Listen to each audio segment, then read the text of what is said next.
It's me again, pinakamatindi, KRC pala to. For today's video ay sasamahan natin ang aking pinsan para mamili ng kanyang paninda sa kanyang ihawan. Tara mga matindi, samahan nyo kami. Nandito pala tayo sa Dagupan Fishport para mamili ng aming paninda. Tara samahan nyo kami mga matindi.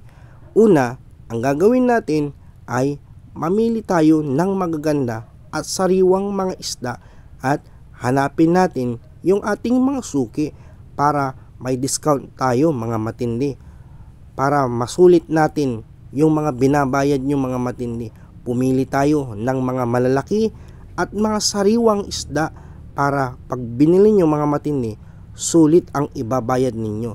Maraming mga isda dito mga matindi, punta lang kayo dito. Tara pumili tayo ng aming mga ibebenta para sa aming inihaw. Piso.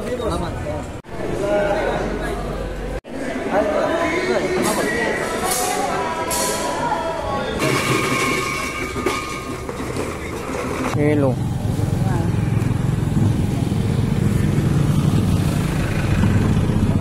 Ayan, lalagay na niya.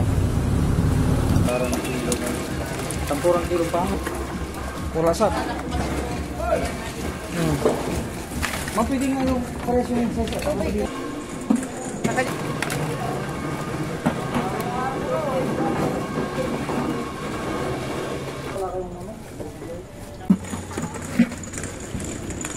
Hindi tangkal ubos ka kung dyan medyo.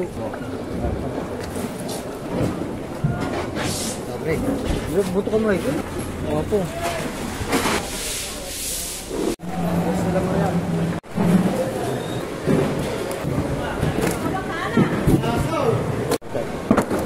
Pagkatapos ng ilang minuto, yan, nakapagbayad na si kuya at nakapamalengke na kami mga matindi ng aming paninda. Tara, samahan nyo kami. Ihaw natin to mga matindi.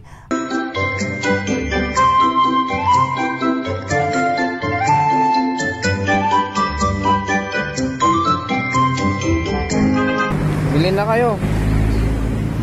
May tilapia, may tulingan, may bangus, may hito, tilapia. Tapos ito, sili, with kalamansi, tuyo. Mura lang dito. Ayan, support natin yung pinsan ko. Salamat, may customer na tayo mga matindi. At ang kinuha niya ay boneless bangus na inihaw. Talagang napakasarap niyan mga matindi. Walang buto. Talagang sulit ang pagbili nyo dito. Ayan, pine-prepare. At salamat po pala sa unang customer namin. Tara, puntahan nyo dito mga matindi. Ito lang yan, matatagpuan sa bayan ng Bugal yun. At tapat lang ng 7-Eleven. Ayan. Tala kayo dito mga suki.